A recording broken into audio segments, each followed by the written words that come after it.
Mu minsi mike iheze abantu babonye Fabrice yateye intambwe arasaba Leta Isoko yuko ashobora kuyisubiramwo akayubaka akayigira igitangaza ndetse kanahindurigwa izina kitwa Buja City Plaza. That's right. Ego twarabonye warakoze ibikorwa bitandukanye byo gukora amasuku indani ibicafu yari byose urabikurayo ariko after that babona ibintu biragabanyije akariro. Abantu batangura kuvuga ibintu byinshi bigiye bitandukanye, ibintu gucinege, ibintu bibi kuri wewe bavuga ati bibe na nijya One African Investment bari wagize kugira ngo abarundi baterere kugira ngo dushobore kwibakira isoko. Bimeze gute, ni iyihe impamvu yatumye usa nk'ugabanya akariro gatoyi, mbese muri rusangi ni ikihe kintu catumye ibikorwa bisa nk'ibihagaze gato? Ibikorwa ntivyigeze bihagarara kuko nubu turiko turakora. Mugabo biroroshe ko umuntu nyene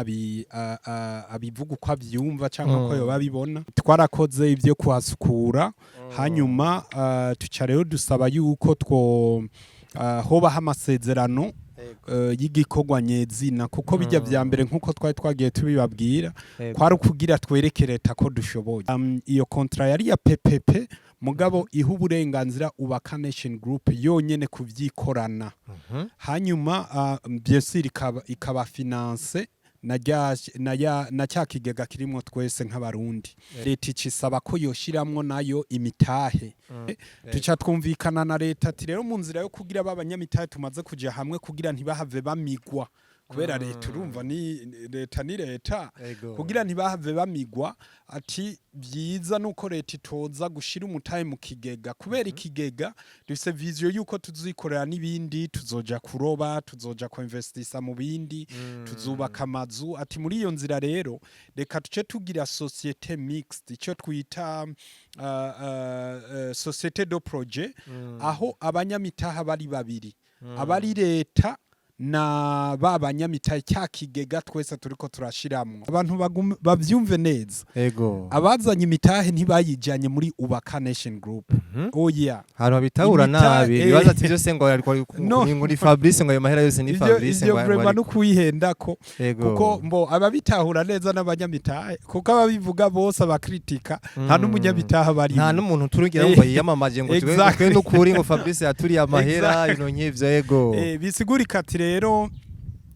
ubaka Nation Group ijejwe kubaka gusa nibi mubona dusanzwe dukora rero ntiyagira uwumva ngo Isoko twararitaye ni kujya nabababwiye ibikorwa biriko birabandanya kuko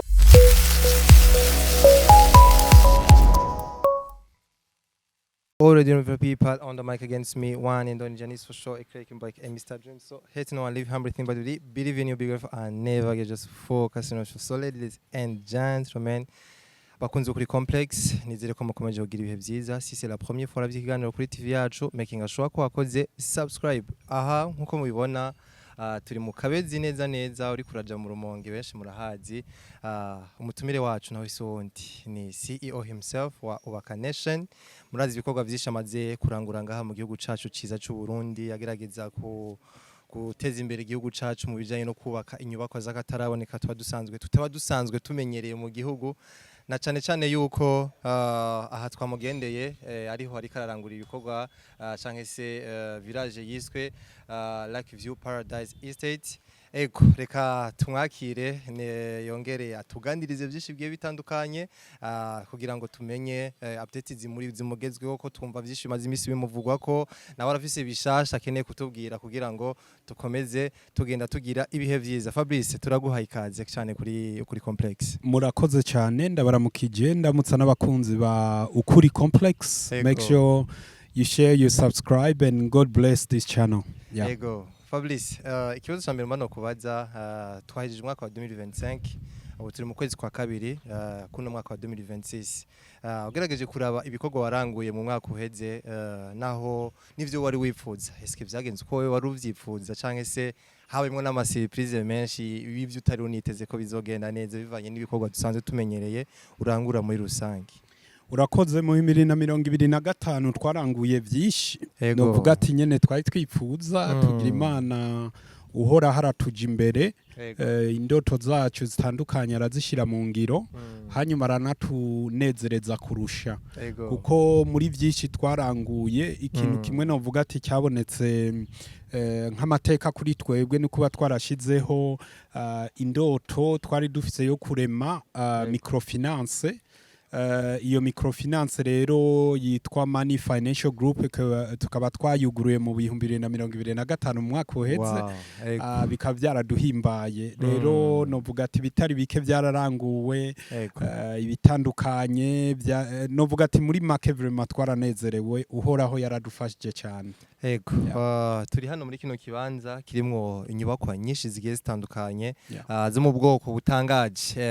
benshi bagiye barabibona mu kiganiro ca mbere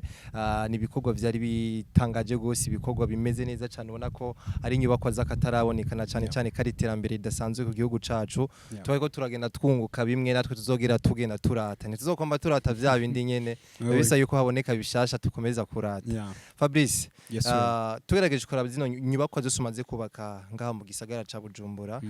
meme ngira no muri campagne ushobora kuba umaze kubaka yibi na biriya na cyane cyane ko tumenyereye ngaho umaze kubaka inyubakwa nyinshi eka izi nyubakwa ziri ngaha muri rusange ni nyubakwa umuntu yovuga ati zitandukaniye kuki n'izindi nyubakwa zisanze zihari ngaha mu gisagara ca Bujumbura canke se ngaha mu gihugu c'u Burundi. Urakoze mbo inzu ni nk'iyindi amazu yose nico namazu abavuga ati ngo kuryama no kuryama kuryama no kuryama exactly mugabo twe mu kubaka amazu dusanzwe twubaka turashiramwe akabijya dukunze kuvuga ati tuba twifuza ko n'igisekuru kizokurikira kizokwishimira iyi nyubakwa izogumira kuri novuga ati fits your flavor yo kuyishimira nico rigituma rero twubaka amazu tuba twaharuye comfort yayo ibitari bike tukabikurikirana akarero nkunze gutanga nakuko nko muri Miriwara amazu ya mbere twubatse muri Kamenzi Burundi village hari amazu tutari twashize icumba hasi kuri nivo ya mbere hanyuma abakiriya baravuga ati ku ma project zo kurikira muzoze mushiramo ivyumba hasi kubera iyo umuntu ashaje canke afise umushitsi nk'ubu rero ivyo byose n'ama recommendation tugenda turakorerako n'amazu rero tugenda turashiramwo izo innovation mugabo dusaba n'abarundi ko tuza turafashanya mu kudutera ivyiyumviro nk'ivyo ndababariye. Wow, ni ibintu byiza cyane gose. Tugerageje ndeka kwinda kwisubira inyuma throwback. Ukiri muri diaspora ukiri muri Australia kuko niyo tuzi ko washoboye kumara igihe kinini. Haraka video nabonye kamaze imyaka myinshi cyane gose. Arabona batari banabizi. Je nayiko ndatembera ari ku mbuga ndagaserukira ko mbona uri kura performing uvuga ibintu byinshi bitandukanye. Mbega Fabrice apa yo kuba tubona kuri kuragerageza kubaka amazu canke se kuragerageza guteza imbere igihugu niye yindi mpano ufise iri behind ibi byose wakuze wifuza gukora uvuga ati antu kandifuza gukora ibi ariko aca wisanga muri ibi uno munsi uri kurakora. Mbo je nkunze kwishingira intaye ku ibintu byose nkora ni mugambi w'Imana nemeye kuyoboka nemera no mu guca mu bigerageza Imana icishamwe arico gituma n'abantera amabuye batabishobora kuko baba bari mu mugambi w'Imana nico gituma ntanabashavurira. Rero nkaca mvuga yuko ibikorwa vya mbere mbo muri Australia novuga ati ibintu nakora cyane byari bijyanye n'ubugenegene umuziki je sanzwe n'umuraperi hanyuma nkagira ibyo bita motivation and inspiration speaking habe muri Australia n'ibindi bihugu byegereye ndetse no mu bihugu bimwe byo ngaha muri Afrika byinshi maze kugendera amashuri arenga 1000 aho byari bigezaho ngenda ishuri rikantuma kansaba ko mvuga iminota 5 bakampemba amafaranga arenga 5,000 by'amadolari. Ubwo nibwo buzimbaye mugabo Imana igera ahantu irambwira ati genda unyubakira igihugu naco hanyuma aca ndazi Burundi nico gituma muzoza mubona nibi nkora si jewe ni uhoraho aco gituma nkunze kuvuga n'abavyitambika imbere usanga ari bonyene bikwegeye ariko yagira kwigaruka yego nayo ubundi vraiment amateka yanje muri Australia hagaze muri ivyo vya music background leadership motivation and inspiration speaking kuko je nkunze kwivugira ati ndi umwana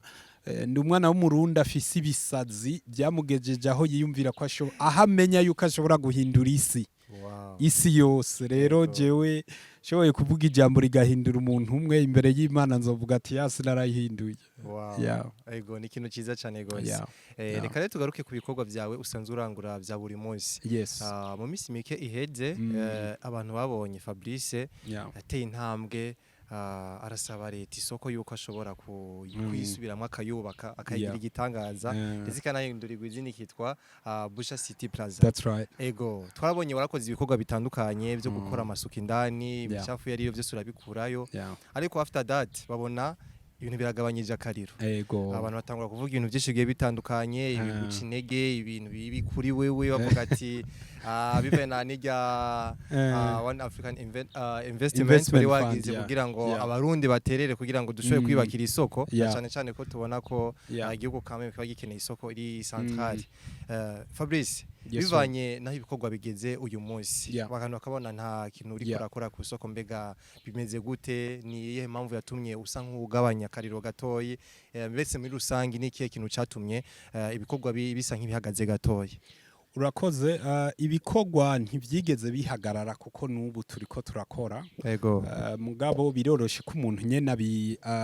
abivuga uko abyumva cyangwa ko yoba bibona. Nayo ubundi inyuma yo gusaba ko two kwiyubakira isoko ryacu nk'abarundi kuko je navugiye benshi muri rusangi twarakoze ibyo kuhasukura hanyuma tuca rero dusaba yuko hobaho amasezerano y'igikorwa nyezina kuko bijya vya mbere nkuko twari twagiye tubibabwira kwari ukugira twerekere Leta ko dushoboye. Ivyo rero twarabikoze twarabiyeretse. Rero turamaze ikiringo hariho kontra ya mbere twari ko turagiranira na Leta twari twahejeje kugeza mu kwezi kw'indwi. Iyo kontra yari ya PPP mugabo iha uburenganzira ubaka Nation Group yonyene kuvyikorana. Hanyuma byose ikaba finance na cya kigega kirimo twese nk'abarundi. Hanyuma inyuma yaho niho Leta yabonye yabishimye irabona ati rifo yuko aba bantu tubashigikira barerekanye ko babishoboye barateye intambwe ya mbere reka twe nka Leta natwe turondera aho dushigikira bishoboka. Rero Leta icisaba ko yoshiramwo nayo imitahe. Yo mvuze Leta mbavuze ishira hamwe rya Leta kuko ngira mwaravyumvise ubu ni rya banke bije. Leta izocisha mu mutahe ubu barageze baramaze kumenyesha baranabisabye Assemblée Nationale ko bazoshiramo miliyaridi zishika 20 ubwa mbere. Mugabo itabuza ko bazoguma bashiramwo n'ayandi. Hanyuma rero muri ico gihe tuca twumvikana na Leta ati rero mu nzira yo kugira babanyamitahe tumaze kuja hamwe kugira ntibahave bamigwa kubera Leta urumva ni Leta kugira ntibahave bamigwa ati byiza nuko Leta itoza gushira umutahe mu kigega kubera ikigega dufise vision yuko tuzikorera n'ibindi tuzoja kuroba tuzoja ko investisa mu bindi tuzubaka amazu ati muri iyo nzira rero reka tuce tugira société mixte ico twita société de projet aho abanyamitaha bari babiri abari Leta na babanyamitahe cya kigega twese turiko turashiramwo. Rero tuca tubikora uko ubu rero twari tumaze ikindi kiringo turiko turabihinyanyura mu nyandiko neza cyane. Ubu rero mwaravyiboneye muri mu nama y'abashikiranganje heruka umukuru w'igihugu yakoresheje iramwarabibonye ko Buja City Plaza yarose uruhusha rwo kubandanya. Hanyuma baciye basaba ko ivyo ayo makontra yo twari twaberetse yo bafinalize. Rero ubisa n'isaha tuzobabwira ko hageze gusinya duce rero dukorokera ko dukora ibikorwa nyezina. Rero urumva ko ibintu biriko biragenda neza. Uvuze kwigije na kontra mbega twarabonye ku amakuru menshi agiye atandukanye avuga ko apart ya Leta yuko yabahaye ugo ruhusha canke se nayo igiye kubafata mu mugongo kugira ngo mubandanye ibikorwa. Twarumvise ko hari irindi shira hamwe ku rundi ruhande rizoza rikifatanya namwe kugira ngo mubandanye ibikorwa. Mbega ayo makuru yavuga kwiki iryo shira hamwe ni bimwe nababwira icyo bita société mixte. Iryo shira hamwe n'iryo twebwe nka One Africa na Leta dufunda urumva tugiye hamwe tuvyara ishira hamwe iryo shira hamwe rero twavyaye niryo rikurikirana vya bikogwa niryo novuga ati nico gituma wumva n'umushikiranganje w'ikigega ca leta yarabisiguye bihagije nico gituma wumva na leta yacizana institution financière ariyo bije mu nzira yo kugira inafashe kugabanya amariske nk'aba bankier rero ndabisubiremo iryo shira hamwe niryo twebwe One Africa Investment Fund hamwe na leta dushira hamwe hanyuma isoko rikubakwa hanyuma kujya nagumye ndabivuga kuva no mu ntanga abantu bavyumve neza abazanye imitahe ntibayijanye muri Ubaka Nation Group oya hano bitahura nabi bibaza ati byose ngo ari Fabrice ngo ayo mahera yose ni Fabrice ngo vraiment no kuyihendako kuko mbo ababitahura neza n'abanyamitahe kuko ababivuga bose abakritika nta n'umunyamitahe bari nta n'umuntu turugira ngo yiyamamaje ngo twe n'ukuri ngo Fabrice yaturiye amahera ino nk'ivyo bisigurika ati rero Ubaka Nation Group ijejwe kubaka gusa nibi mubona dusanzwe dukora nibyo twe tuzokora hanyuma tukaba finance najyashira hamwe rero One Africa muri wa mutaye wayo na leta muri wa mutaye wayo bashize hamwe iryo shira hamwe urumva n'iryo ricariza rira finance twebwe Ubaka Nation Group mbo ri finance rijya soko hanyuma twe turabakozi simple as that hanyuma rero ikindi naco nico nariko ndasigura cyo kumenya ati nayo mashira hamwe yose zokumva abe nka Ubaka Nation Group ego je ndi mu visionnaire nararifonze mugari ifise uburongozi bwaryo abe iyo One Africa Investment Fund nka One Africa yoyo ntiyari kwemererwa gukora itemerewe n'urwego rwa leta igisata ca leta bita IRMC marché de capitaux urumva kugira iyemerere kwikora nuko iba yanabonye n'abarongozi biyo One Africa baba bafise uburenganzira canke ubuhinga bwo kumanaginga ari y'amafaranga na je Fabrice ari jewe sivyo ndigiye ku novuga ati nize international business nkaba nkurikirana ibi byo kubaka ibindi niyo migambi Imana iba yaduhaye dushira habona hanyuma hakajamwe abashaka udashaka nta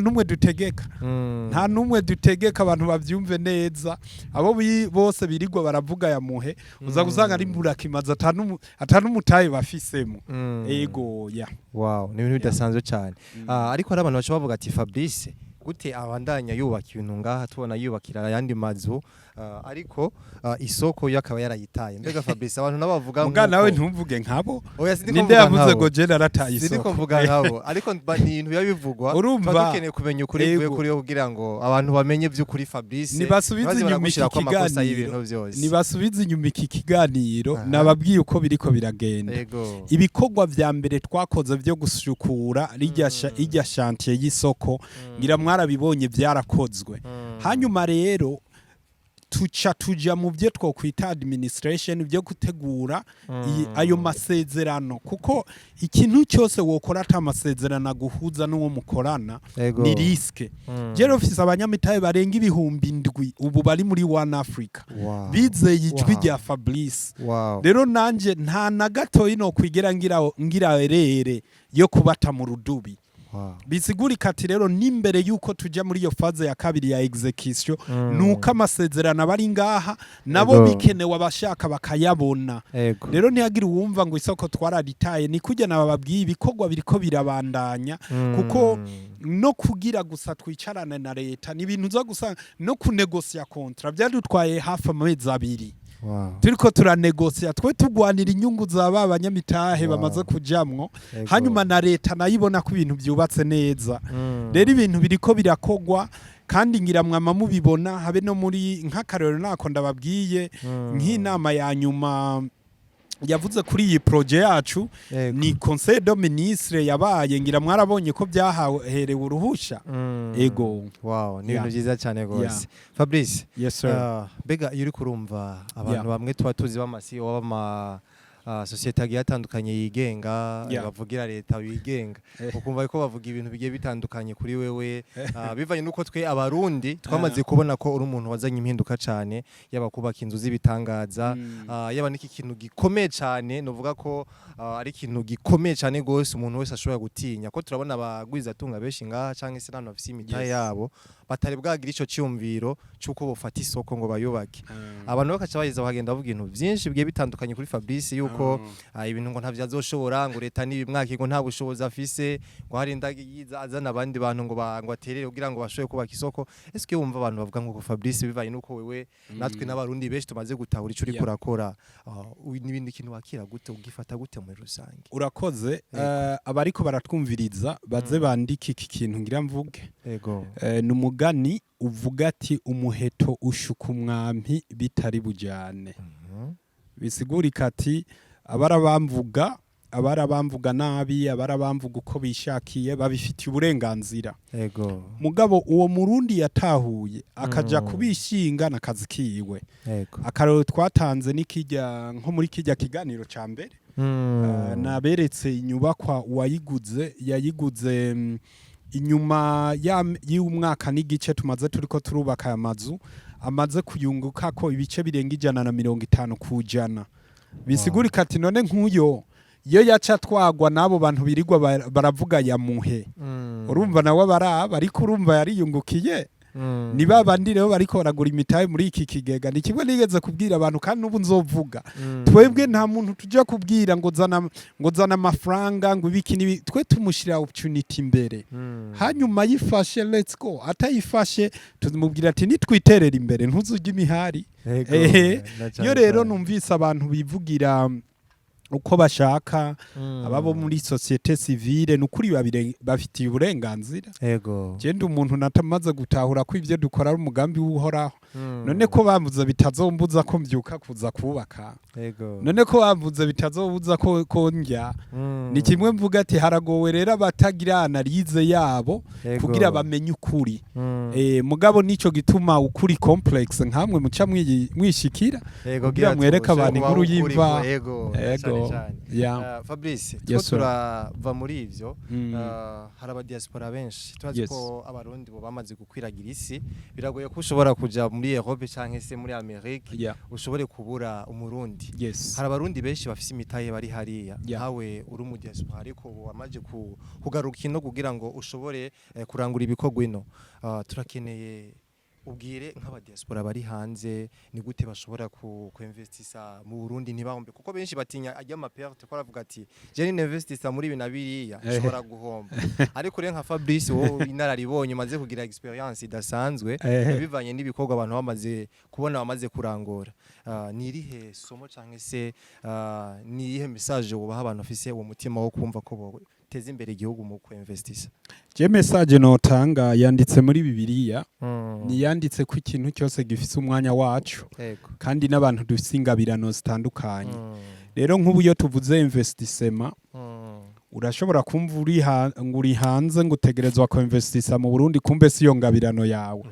iyo uhombye rero ukacuvuga ati nta kigenda muri byose ni kimwe nkunze kuvuga ati rondera ingabirano yawe umenye icimana yagutumye that's number 1 number 2 ni kimwe tuvuga ati wundi mugano uvuga ati nta wanka konka nyina ngo gwaye uruhere abarundi tusanzwe turi muri diaspora turakunze kubona Burundi turi muri Australia canke muri Amerika tugaca twumva umenga n'Uburundi ni Amerika gaca twumva Burundi ni Australia kumbe Australia imaze gusiga Burundi imyaka 200 mu bisata byose iyo rero uje ngaho kacubona ibarabara ridakoze neza aca tangura kwidoga bro come on erega na Australia yari imeze uko muri iyo myaka duhejeje kuvuga bisigurika ati rero kugira rero habiyo catch up nuko twebwe twabibonye tuvuga ati reka duhaguruke tugende dukorera igihugu cyacu tugende duteze imbere igihugu cyacu tutatunganya intoke tudateranya amabuye kugira dushobore gushika kuri iyo gushikana Burundi kuri iyo ntambwe twipfuza twe dushaka kubona hanyuma icya kabiri ni kimwe natangura mvuga ati umuhetusha kumwampi bitari bujane kuko abarundi bari hanze nabo ni babandi usanga bagenda ku ma YouTube bakabona za radio canke za televiziyo ziriko ziravuga ngo mu Burundi abantu barahonye ngo mu Burundi bikiye bakaca batwagwa n'ivyo kandi mu Burundi ubona abantu bibereyeho neza ego ama challenge ariho harabavuga ibitoro ibiki nibiki mugabo none ubu ko muri Amerika novuga ati ko bicura ingwano hoho ko batavuga izo challenges urumva ko muri Iran ko bicura ingwano urumva ko ofite ama challenge canke ibibazo biri hose mugabo bitandukanye nuko biba bitandukanye rero novuga ati abarundi turi kumwe muri diaspora ico no basabira no kugira umutima wo gukunda igihugu no kugikorera aho bashoboye mugabo bumve ko ari bo nyishu y'ibibazo biri mu Burundi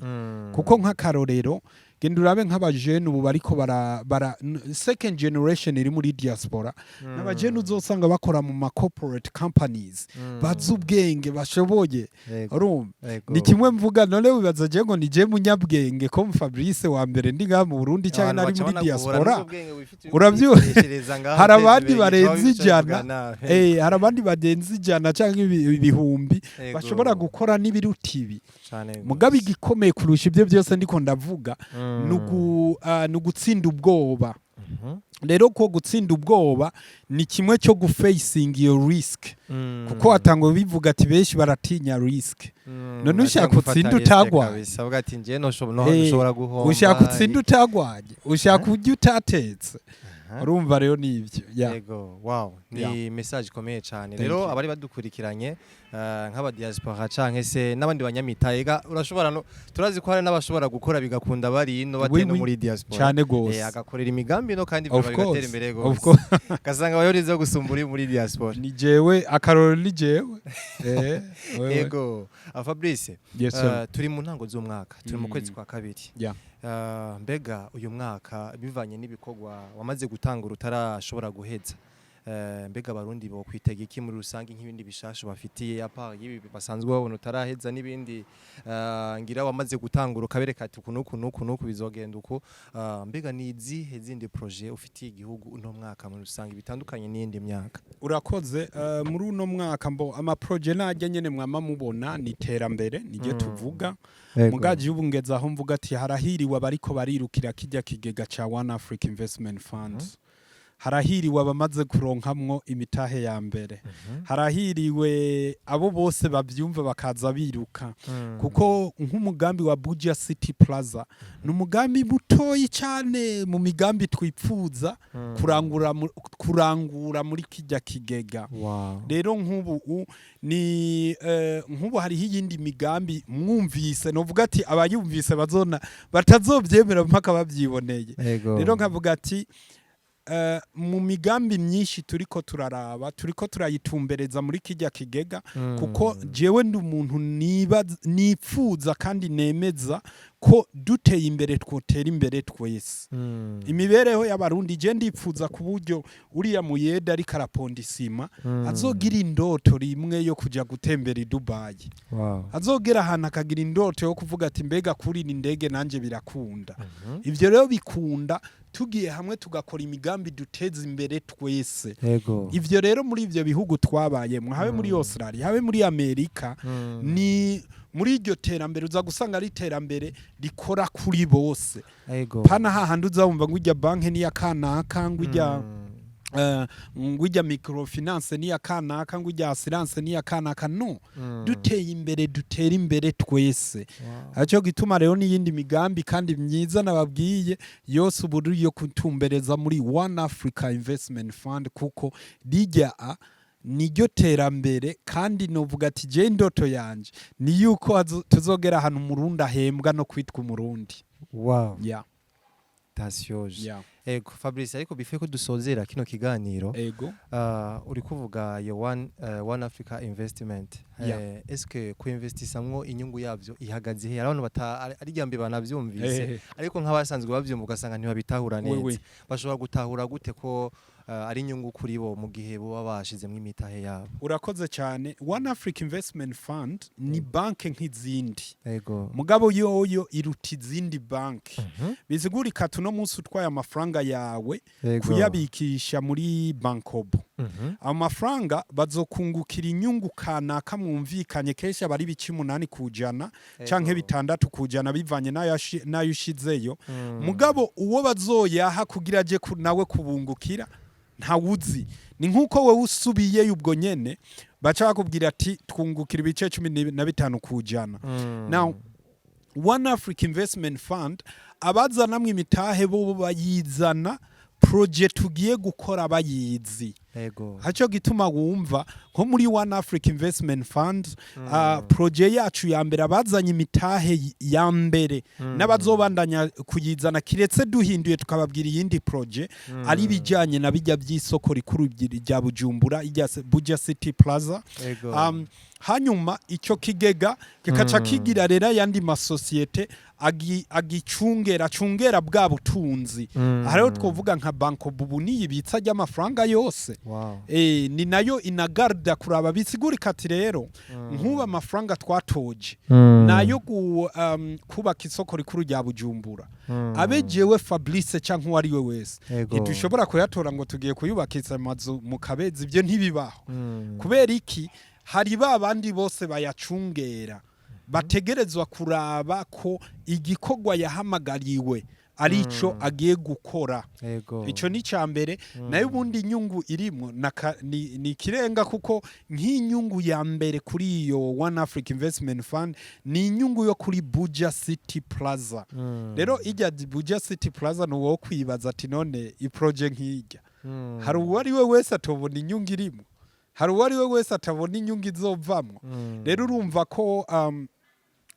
ufatiye ku muyandi ma institution nk'amabanki ari ngaha mu Burundi kizoba ari cyo kigega ca mbere kizotanga inyungu nyinshi kubashiramwe imitahe kurusha n'ayandi mabanki canke amashira hamwe atari make ngaha mu Burundi. Ubwo bwose rero nico gituma wumva tuguma tuvuga ati ni naco gituma no mu ndoto yanje navuze ati dufatire ku mutahe muto y'icano ushoboka kuburyo n'umuboyi wanje ashobora kugura umutahe. Naba bayede babaye abambere nabwiye ati karibu mugure mufate mw'imitahe. Ibintu byiza cyane gose kandi kitagize uwo gihagaze ko canke se ngo ni naka gusa baje barakumiriwe no Burundi wari we wese bivaye no bojya afise. Ego Fabrice, ariko nitwogena tudasiguriye abarundi n'abarundi kazi ikintu cyo kugira isoko y'igihugu canke isoko kuri centrale bega ni inyungu iyihe ku Murundi, ni inyungu iyihe ku gihugu muri rusange? Abantu badatahura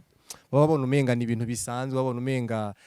ni kindi kintu kitafise ikintu kinini muri rusange.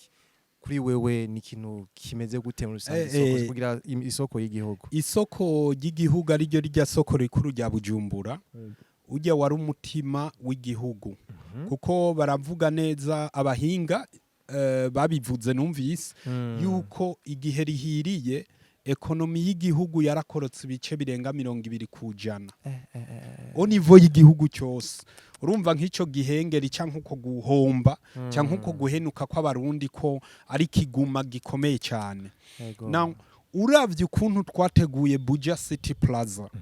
uhoraho Imana iri mwijuru tugiye imbere kabigira uko yabidutumye canke uko yabipanze ni ibintu bizoduza ekonomi y'igihugu ibice birenga ubuho bizoba birenga hafi 40 kujana.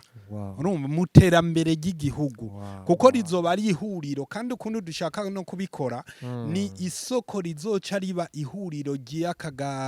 ry'iyirejo canke akagace ko muri East Africa. Aho urabona nk'abakongomani bo ngaha muri East keshi urabona nka Kinshasa iri kure keshi bikora kuri Bujumbura. Ivyo byose urumva bizoba ari ibintu bije gufasha. Novuga ati rero ku Murundi no saba ko abarundi twese tugiramwe uruhara kuko n'ibintu bizoba birimo inyungu toharura inyungu nini muga bizoba birimo ni pride ukunezerwa. Je ndibuka ko habe aho twashikiriza ico ciyumviro n'umukuru w'igihugu yaravuze ati niyo duciye hajya natwebwe nk'abarongozi b'igihugu turamaramara cufata rero twabarundi bari dusanzwe namarira yari ku mutima rero nico gituma bona n'abantu mbere bafashe ya mbere kuvuga ati twihiteka cyo nkavuga abarundi none ni ryari tuzoreka kumva ko abazungu aribo batwubakira ibintu canke aribo baduterera abarundi nta mafaranga tubuze abarundi nta butunzi tubuze nta n'ubwenge tubuze kuko vyose biri mu nguvu zacu Imana yaduhaye reka rero nkavuga ati je saba abarundi ko twofashanya tugafadikanya tukarengera ayo madayimoni baduteye yo gutegana imitego urumva ibintu nk'ivyo yo kurabana ngo n'abahutu ngo bajya n'abatutsi ngo bajya nabo mu migambwini at the end of the day twese turabarundi kuri ubwo rero dusenyere ku mugozi umwe urabe n'amahanga azodutinya igihe umurundi azohaguruka agashigikira umurundi mugenzi we ni nikomeye cyane Fabrice reka fata akanya ndagushimire ku ma explanation yose duhaye abarundi urabasigura ibintu byinshi bigiye bitandukanye nk'aba diaspora muri rusange badukurikiranye barumvise yuko birashoboka birakunda ico bisaba gusa nuko utinyuka uvuga ko byose bishoboka nawe ndo bafise ibibazo bigiye bitandukanye kubijanye n'isoko kubiye ngo bitabana inji bikorwa ariko murumva ko leta yabishizemwo ukuboko kandi ibintu bizogenda neza yatanze n'uruhusha igisigaye nuko tumenyeshwa ngira amatariki ibikorwa bizotangurira rero no gutangura kugira ibintu byose bigende neza Fabrice ndagushimiye cyane ku mwanya wawe duhaye nivyo mutuganije byose yego murakoze cyane Imana ibahezagire Imana ihezagire ukuri complex mutere imbere. Merci beaucoup. Ego reka nshimire rero abakunzi ukuri complex mwe mwadukurikiranye du début à la fin nizere ko mwafashije mu buryo bumwe canke ubundi twagiye tumenya byinshi bigiye bitandukanye ku ma updates agezweho ku gihugu cacu na cyane cyane ko isoko umvise ko mu gihe ibi hari ari marché centrale y'igihugu hari inyungu nyinshi twebwe abarundi turonka ndetse n'igihugu muri rusange mwiterambere reka ndabashimire naho gutaha mu bindi biganiro.